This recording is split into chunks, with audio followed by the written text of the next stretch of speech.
We're going live, but I'm going to share this. All right. Dean, what's happening? Jim, happy, snappy holidays. Happy post July 4th holiday to you, my friend. As you can see, I'm in my wife's basement. And I'm happy to be here. We had quite the July 4th celebration. The neighbors got a little cheeky down the way. You still have all your fingers, right? I do, but I'll tell you what. Tinnitus? No, I don't have tinnitus. But let me tell you what, man, my neighbors down a couple docks over, right? Yeah. About, about 9:45, I guess they'd gotten a little liquored up as men do. Yeah. On July 4th. And they started lighting off the Mac Daddy fireworks. The ones from like south of the border. Did you ever drive to Florida and see south of the border? You remember south of the border? Yeah. When I was in college, I would see all those south of the borders. Right. And, being a Jersey boy, you can't get fireworks. It's hard to get fireworks. So at that age, when you're in your teens and late teens and you see that sign, it's like, oh my God, I could get these at a gas station. At a truck stop, I can get fireworks. Yeah. I mean, you couldn't even get a sharp stick in Jersey. I mean, they're shooting each other with high caliber weapons, but you can't even buy a sharp stick. Can't get a sparkler. So my favorite sign, though, from south of the border, and chime in the comments if any of you have ever seen the south of the border signs, but after you've passed south of the border, they have signs that say things like, keep screaming, kid, they'll turn around. That's a good one. Yeah. So anyway, Buford, Bubba, Billy Bob, Cletus down there start lighting off these illegal ones that sounds like somebody's doing jihad, about 3 docks down. And so Eli and I are out there sitting on the dock watching, and they lit this, and they had a pattern that they'd use. You'd see this flashlight go swinging out there, they're walking out there, got the flashlight in their hand. The Paul Revere lantern. Yeah. So then you see, in the flickering light, far away, you see the little tiny point of light. Except it's windy, so it's like, okay. Finally, they get the thing lit, and then all you see is this, the orange sparks, and you see that flashlight going, running down the other end of the dock. So they're shooting these big mortars up and stuff. And one of them didn't go up before it went boom. Oh. And you heard a yelp from down there. I mean, the guy was down the thing. It was more like a scream of terror. But so I said, okay, Eli, hold my beer. Even though I don't drink beer. This is my grandson, Eli, who's learning to be a copywriter. Hold my beer, brother. We're going to show them boys a little light show. So I went in and got my trusty flamethrower and went out on the end of my dock. That's hilarious. So that's me on the end of my dock with my flamethrower. Celebrating. And setting the ocean on fire. From your neighbors. So yeah, you've established your own colony there. So anyway, that was fun. We had a good time with that. And did you do anything good? Neighbors set the world on fire over there. I just watched the news about Ocean City, Maryland blowing itself up. Really? Oh yeah, there was a fireworks went off prematurely where the entire fireworks display went up at once. It just blew up. Oh, man. And there were minor injuries, which is surprising. But if you go in the news and you go to Maryland fireworks explosion, it looks like a power plant blew up. Really? Yeah. Maryland fireworks. It's a suggested search. Yeah. Maryland fireworks explosion. Fireworks meant for July 4th display in Maryland's Ocean City accidentally explode. Okay, well, I'll have to save this for later. I don't want to watch the ads. Okay, so we actually have a question. We had a question from somebody about, what's up, Luis? And say hi, by the way, peeps. Let us know you're here. Say howdy and let us know you're here. Mr. Pickles is here. Yes, I am. Jim keeps me over on the corner, and I got I have to say, Mr. Pickles, did you feel? I mean, this is July 4th. With hot dogs and hamburgers, did you feel your life was in danger this weekend? I love rubbing up against some burned meat, Dean. I love it. I can't help myself. You get me slathered down with some mayonnaise and next to some burned meat, some tube steaks. I am good to go, baby. All right. Oh, so you don't mind. It's not a risk for you. In fact, would you say this is your favorite holiday then? Oh, he cleaned up. He Were got you all in the cleaned hot dog up eating and stuff. contest? Yeah. No, but it's like they say, when it comes to ham and eggs, that's a difference between being involved and being committed. The chicken's involved, but the pig is committed. Mr. Pickles was involved, but he avoided getting crunched. All right. That was for lesser gherkins to be consumed by others. He showed up. He showed up, but he was just part of the sauce party. He was not consumed, right? In other words, Mr. Pickles, in other words, you let your relatives go to the chopping block. Well, better than me, Dino. Okay. You're That's in it what for I told everybody. I got to go to work on Monday. Yeah, you do. You've got a gig, and your relatives are just slackers. So if they went to the chopping block, they could have stopped it if they had a job to go to on Monday. But life is all about consequences, Dean. It is. So there you go. All right. So we actually have a question, and we have we actually have a real show for you guys here today, which is surprising. I mean, not surprising at all. Dean and I are the consummate professionals when it comes to this. I even have a PowerPoint presentation ready for this, Dean. You believe that? Oh, man, life is full of surprises. Hey, man, it's the second half of the year. Clean living and, and a CPAP machine are going to get me the rest of the way. So let me show my screen, and here we go. Hide that. Okay, question for Jim and Dean. In the Traffic Secrets videos on FunnelFlix, when Russell is on stage talking in the video follow-up funnels, he talks about the 3 stages of a follow-up. First, emotion, then logic, then urgency and scarcity in your emails to greatly increase overall conversions. He then gets the audience to think about 2 or 3 of their best emails for each one of the 3 sections. I think this whole process of a follow-up is genius, and I've written my first emotional email, and it's come up quite well.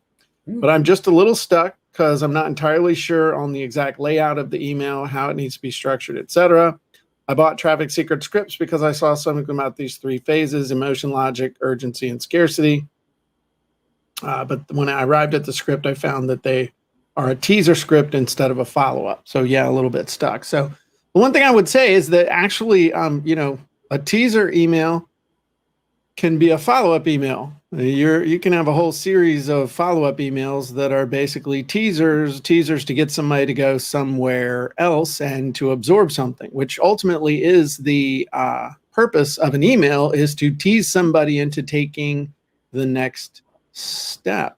So, and if you think about I don't mean to interrupt. Let me know when you're done because Period. Wonderful. So if you think about a teaser email, and most emails, like you said, that's what they are. They're teasers. It's not meant to give the full solution because you always typically want a call to action. And in order to have a call to action, you have to give people a reason why they would want to go watch a video or click a link or give an email or subscribe or to take an action, whatever it is. So when you say a teaser email, you are actually have these 3 elements in your teaser email. Right. A tease, what is a tease? A tease gets your emotions going, don't they? Yeah, it's somebody who makes you take them out to dinner and movies and buy them stuff, and then you don't even get a hand. What, Dean? That's okay, Jim. That's for another show. So I don't want to jump the gun because I know this is probably something but there is a framework to use to help you fulfill on your promise or this is a framework we're looking at, and there's a framework for this framework. that's all I'll say for now for the emotion, logic, fear, which is the urgency or scarcity. Right. So, may I say something? Absolutely. Period. Okay. So my thing is, just to give everybody a little bit of a background, what he's talking about here, emotion, logic, and scarcity, urgency, scarcity, which is basically fear of missing out. Different people respond to different things. Some people, you get them emotional about your offer, get them emotional about the thing, and then send them over to your target page, and you have them in the state that's going to get them to convert. Other people are totally logic based, and not say totally, but are primarily logic based. They're like the engine, in sales, we used to call them the engineers. Must be an engineer because they want to know everything about everything. I remember in the mortgage business, the last thing you ever wanted to do was do a mortgage for an engineer. Either that, or you just know they're an engineer and you bury them in paperwork so that they're and explanations and disclosures and time your coffee and cigarette break. And every line item on a HUD. Oh yeah, absolutely. You know what? I even got you that they're the kind of guy that reads the HUD guide that you are mandatorily required to give everybody, that little pamphlet. And all the loan documents, all 22 pages of a loan document. Right. The only guys that would actually ask for you to calculate the APR off the HUD. So, and then the last is urgency and scarcity. These are the people who are motivated by missing out, motivated by this is my last chance, motivated by might never see this again. And I would say, as far as motivation, quite frankly, 50% plus of people, if we're talking about email teasers and launches and stuff like that, are urgency and scarcity motivated because 50% of your emails come on the last email. 50% of your sales come on the last couple of emails when it's like cart's closing, it's going away tonight. So this is great. And so what you do when you're planning your follow-up funnel, and I got one other quick thing I want to say, and then I'm going to let Dean talk because he writes a ton of these emails for Russell and for ClickFunnels.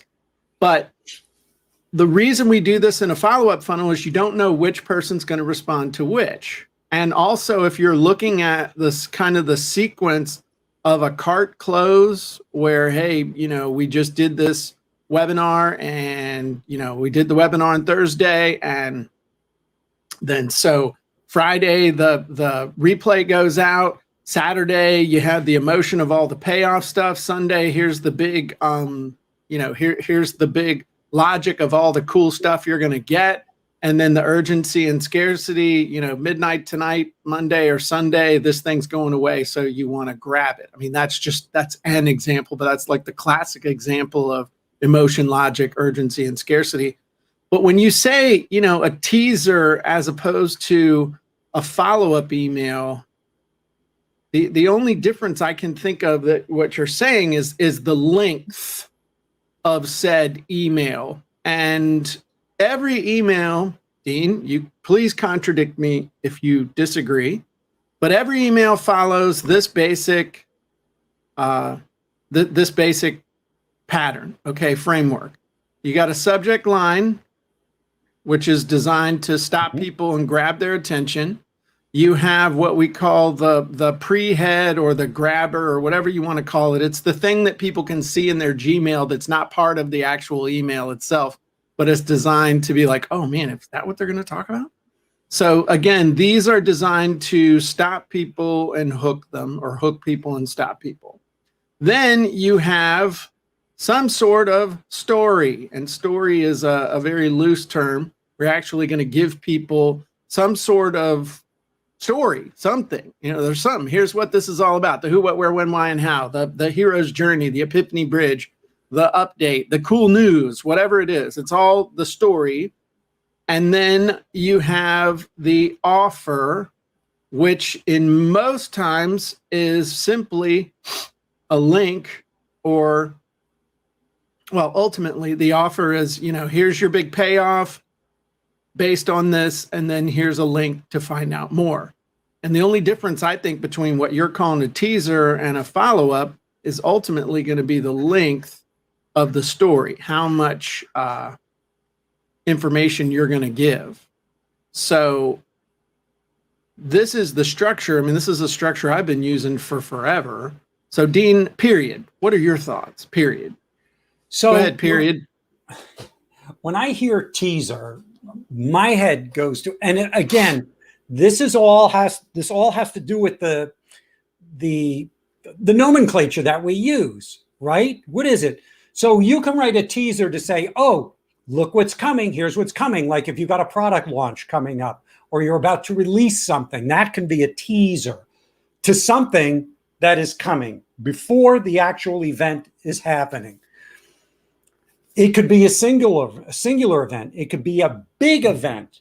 So I'll give you an example. A follow-up funnels is somebody has already done something. They've already got the thing you've promised them. So let's say in a teaser, you go, oh, this is coming, this is coming. Here it is. Follow-up, what we call follow-up funnels is you've already either taken action on getting something or subscribing or buying to something, or you haven't, but you've been presented with that offer.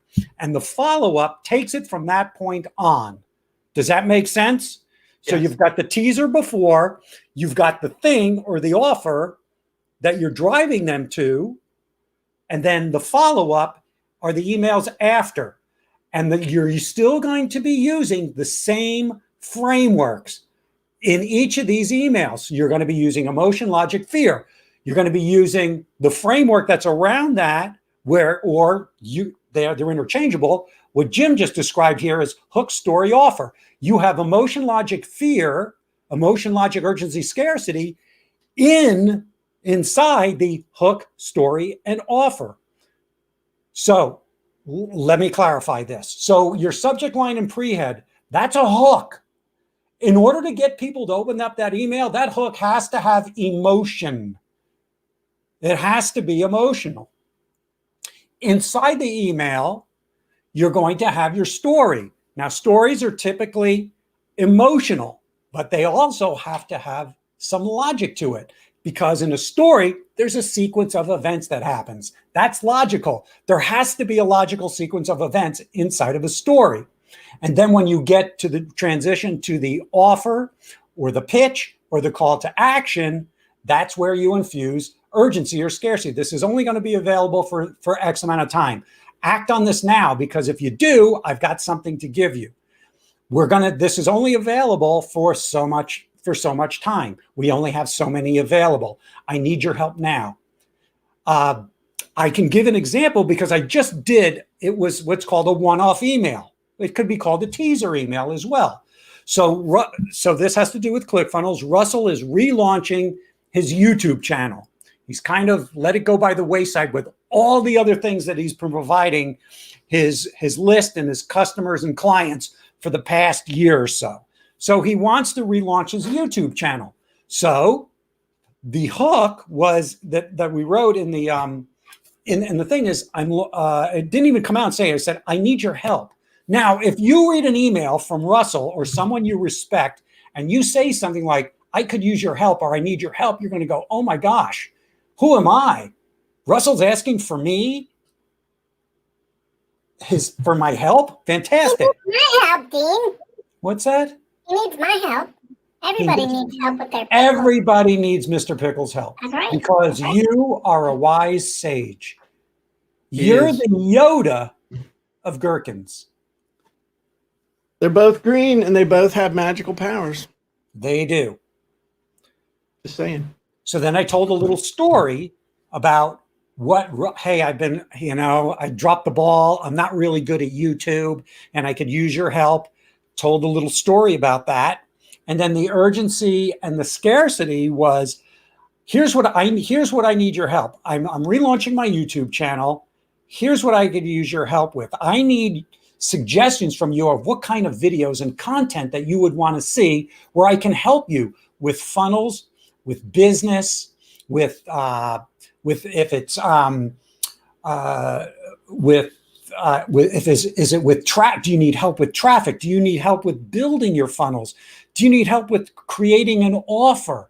What do you need help with? Let me know your suggestions. And in exchange, I'm going to have a contest where we're going to have somebody pick a winner If you like the video, tell me what suggestions you want, and subscribe to my channel, I'm going to give you a signed box set of my Secrets Trilogy books, plus the extra Unlock the Secrets. So here you're getting an autographed copy of all 3 books, plus the bonus if you participate in this.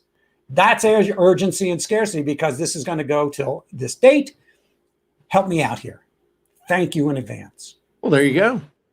I think that was real good. One of the things is I think that the phrase teaser is there's a bunch of different kind of thoughts about that. You said a teaser could be, here it comes. Here it comes. Here it comes. Here's heads up. Another could just be it's here's something. I mean, you could say I wrote an article and I sent an email teaser to my list to have them go look at it. I mean, be on the lookout for something. Right. Or here is something, go look at it now. Yeah.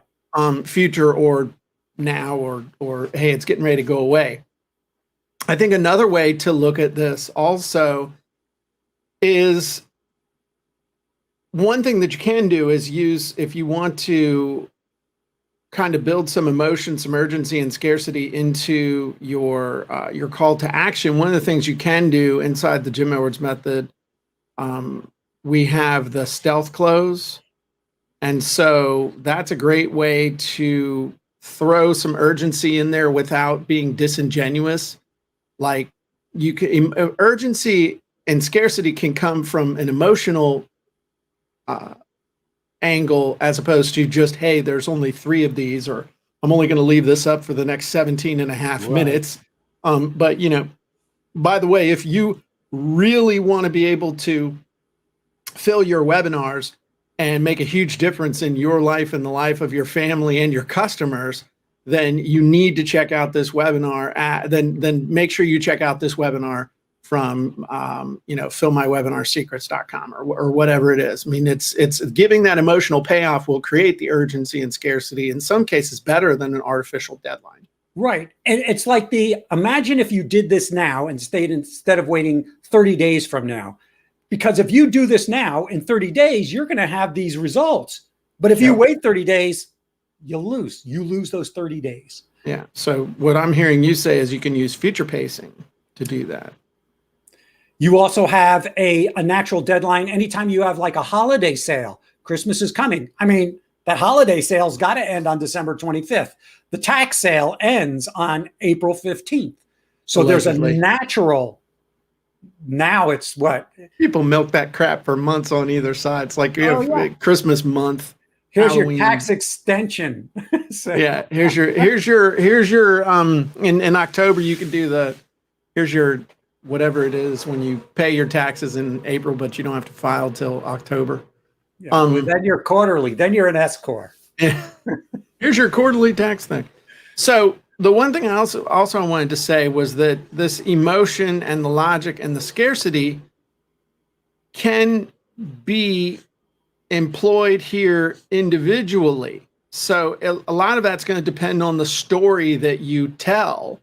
The story you tell can really trigger the emotional hot buttons or the logic hot buttons or the urgency and scarcity hot buttons. So just again, using Fill My Webinar Scripts as an example. So emotionally, you could tell a story about, I could tell a story about how I made, we sold $250,000 on a webinar in 90 minutes. And how that reinvigorated me to not want to retire from online business, because I was ready to be done. I just felt like I'd done what I was supposed to do. And then I did a webinar and we sold $240,000 worth in 90 minutes and ended up doing almost $500,000 over the course of a week. And I said, you know what? Maybe there are some other mountains for me to climb here. So I could tell that whole story about how that went. Logic. When you talk about, I could tell the story from the statistics that GoToWebinar. I found this report put out by GoToWebinar that talks about over 250,000 or either 250,000 or 2.5 million webinars. I can't remember which, but tell the whole story from their statistics about which days are best ones to do webinars, how many times you should follow up, all these other things, and then tie them in with Fill My Webinar scripts. So that's a total logic-based play. You know, if you should be doing all of these, then you got to be able to write all these emails. And then the urgency and scarcity thing, just off the top of my head, that's the one where you say, hey, you know, we can't leave this up forever. This is for the people who are serious. We're moving on.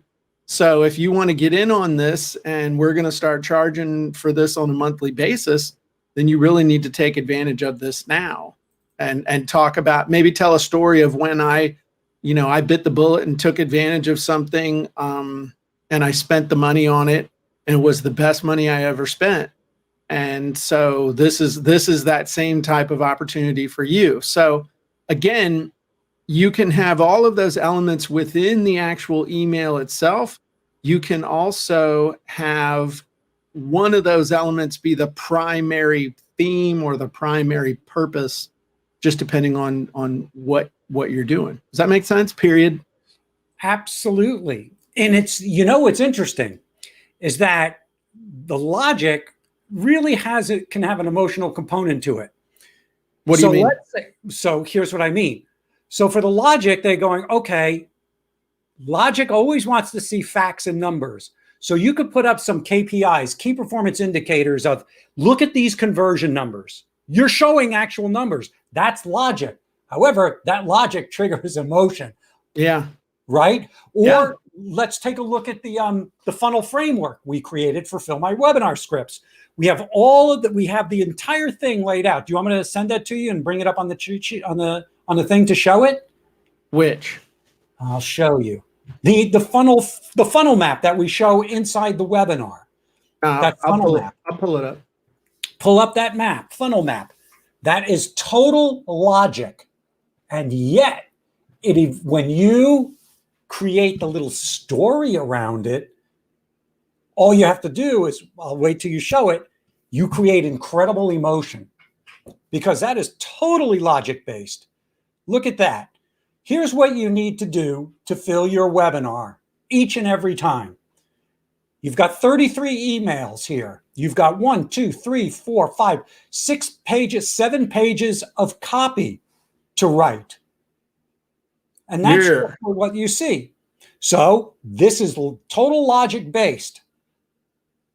Here's all the stuff you got to do. Now, here's the thing. Go ahead. If it makes you want to puke looking at it, this is why most people fail when they put together their webinars, or they don't get enough people to show up and they don't make any sales, is because they put all the time, energy, and effort into creating the show. And then they're like, oh, I got to get some people to show up. So they run a couple ads and maybe send a couple emails and then wonder why nobody showed up. And the reason for that is because they don't have the pages and they don't have the emails, and they didn't do all of the things that you have to do in order to make this work. And each one of these emails that you see here, every one of those blue circles, emotion, logic, fear, hook, story, offer. They have all those frameworks are in that, whether it's before the webinar happens, during the webinar, or after the webinar. Yep. And there you go. You also have before the webinar, it's all teasers. Look, we got a webinar coming. This is right up your alley. You don't want to miss this. I thought you were done. Sorry. You go ahead. No, I thought you were done. That's why I switched back over to the other thing. I think also people get a little bit dyed in the wool as far as it's like they think there's only one way to do something. And some emails are short, and some emails are medium, and some emails are long. Some emails are heavy on the bullets, other emails are heavy on the story. Some email, I mean, it's all about you. You also, when you understand the purpose in creating the email, where somebody is in the customer journey, where you are in the follow-up funnel, that's going to dictate the type and style and emphasis of the actual email message that you write. And so, you also have to find your voice. Yes. because for some people, their voice is real long and convoluted. Other people, their voice is real short and to the point. And for others, their voice is very story based, very, very talking about the customer story, your story, the journey, all these things. It's a little more touchy feely. And none of those are right and none of those are wrong. It's whatever works best with your audience. And the funny thing is what works best with your audience is how you've trained the audience and what your audience responds to best. And that's something that I've thought about a lot over the years, is that water really seeks its own level. So if you're one of those people that is very short and to the point, you're going to attract ultimately through your marketing, through your products, through your advertising and your email follow-up and referrals and social media, you're going to attract the people who are going to gravitate towards somebody who is short and to the point. And the same thing as if you're really long and touchy-feely and wordy or story-based and stuff like that, you're going to attract those people. I agree. You have to have the courage to find your voice and your rhythm, because all of these emotion, logic, fear, hook, story, offer, disrupt, whatever, AIDA, attention, interest, desire, action. They're just frameworks to help you. There are elements in there that have been proven to work, and you have to find what works for you. And a case in point, you look at the movies, and then you've got somebody like Quentin Tarantino who comes along with Pulp Fiction and creates this a whole new, fresh, new way of storytelling. I mean, it is just out there. And he found an audience going, holy smokes, look at this. Now, you're a Quentin Tarantino fan or you're not. There is no middle ground like, I could take Quentin or leave it. No, you either like the guy or you don't like the guy. Do you mind if I have a drink of your tasty beverage? Royale with cheese. That was the best movie, man. It's so messed up. It's fantastic. Mm-hmm. And, it's so over the top violent. I love, Hateful Eight was great. Would you be Mr. White or Mr. Black?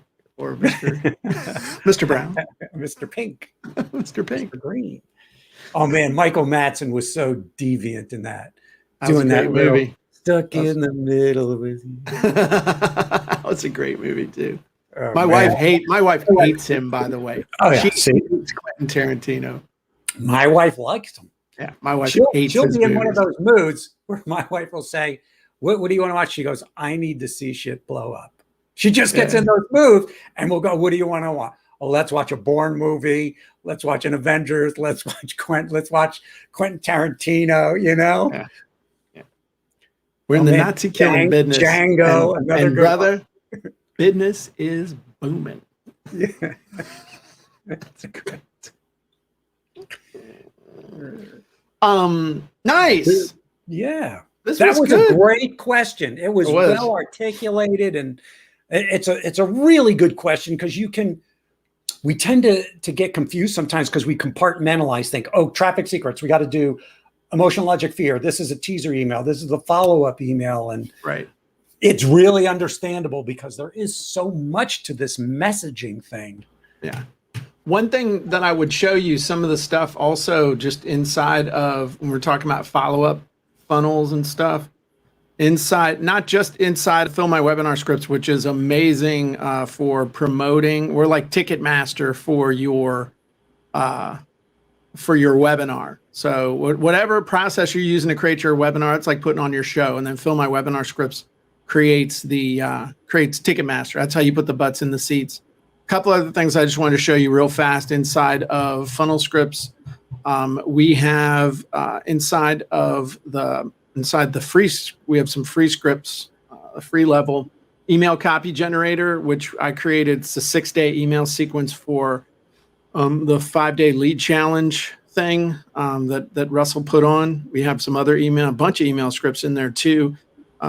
We have the abandoned cart email script, auto email follow-up scripts, email copy generator, email subject lines, fast teaser tweet scripts, onboarding email sequence, product launch email script. We just added that last month. Create a 5 email sequence for you. So there's tons of stuff that you can do, but I wouldn't get so hung up. Understand the concept of the emotion, logic, and scarcity, but don't get so hung up on it that you lose sight of what makes an email a good email, which is exactly what we talked about, coming right back to this little diagram here. And that is that if you don't have a good subject line and a good pre-head, they're never going to read your email.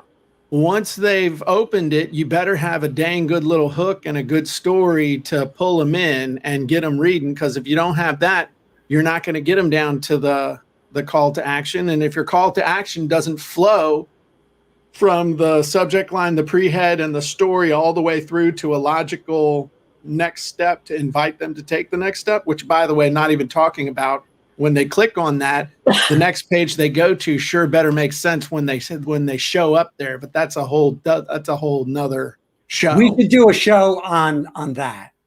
Yeah, from one step to the next. Mm-hmm. But we're not gonna. But we might do it next time. But that's, again, don't get hung up. Well, should this be an emotional one? Should this be a logical one? Should this be an urgency scarcity one? That emotion, logic, and urgency scarcity thing, a lot of what Russell was hitting at there was that as you were doing a follow-up for something, you wanted to make sure you had at least one email or one thing for each one of those so that you could hit the different types of people. That was the intention behind bringing that up. So there you go. Do we want to answer another question, Dean, or do we want to? Is there another question? Sure. I mean, we've got Greg on LinkedIn asked, so do you guys have something for Google PPC? Seems they're limited space there, and it is limited space there. That's why you better get real good at knowing what the emotional hot buttons are for your target audience, because it's all hook. And a call to action. Yeah. So that's the big thing is make sure you have an emotional hook and a call to action that is enticing. Otherwise, ain't nothing gonna happen. And it's terrible. Greg, if you want to know how to do that, look at Google Ads. Do a search for something you're interested in, and those first 5 or 6 things at the top of the list, they're all ads. Are any of those ads getting you to click on them with what they say? If they are, they're going, okay, there's something in it. Click on it and look, and especially take note of how they say it. What are they saying? Why is it getting me interested? Why is it getting me to click? Absolutely. So, and the big thing on that is also, in some ways, I think Google went through a phase where they were very critical of they were really uncomfortable to deal with, and then everybody went to Facebook and they stopped making money. So they're a little more forgiving now when they were banning people by the millions. What was that, Penguin or whatever iteration? Polecat, menstrual skunk. I don't know. Badger. So honey badger update. So Greg asked a follow-up question. He came over onto the jimanddeanshow.com. Does any of this help for roofing ads on Google? Man, I mean, you might think, oh, roofing, is that a commodity type thing? And it's like, no way, man. Your roof, you never think about your roof until you got a hole in your roof. When you got water dripping down through a light socket because a hurricane came through and put a hole through your roof, all of a sudden, that's a really, really important, interesting topic. Right. A roof is a commodity. It's a thing. It's a feature. You're not selling a roof. You're selling what Jim just described. You're selling safety. You're selling protection of your family, protection from the elements, from water, from mold, from deadly microbes, right? From wood rot. How long do you want to keep your house? Are you thinking of selling? Well, the buyer will determine and the appraisal will determine how valuable that roof is or not. Don't let a $3,000 roof repair turn into a $30,000 lowball offer on your home. I know that's too long for a Google ad, but something like that. Oh yeah. Dude, stop typing in all caps. Stop that. All right. Paul's asking thoughts on using a survey for what people need in your audience. I think it's a good idea. So, Paul, I don't know where you are. It looks like you're from Facebook. It's easy. If you've got a Facebook group, ask a question. What do you want to know? And your audience will respond to you. Yeah, Market will tell you. Yeah, the big thing though is don't do a survey like a survey. Like I remember this one time I actually for giggles answered my phone. And I'm like, hey, you hear about these people getting surveyed all the time, and I never get surveyed. I never get to give my opinion. So I said, okay, I'll take the survey. The survey went for like 25 minutes. In fact, I was like, look, I don't have time for this. And I hung up. And the person called back because I hadn't finished the survey. And I was like, I will never take another survey as long as I live. It was like a stalking thing. So when we say do a survey on Facebook, it's more like one of those engagement things, and it's one question. It's, if I could wave a magic wand and do anything for you in copywriting, what would it be? Or if I could push a button and if I had a magic copywriting software and you could push a button, what would it pop out?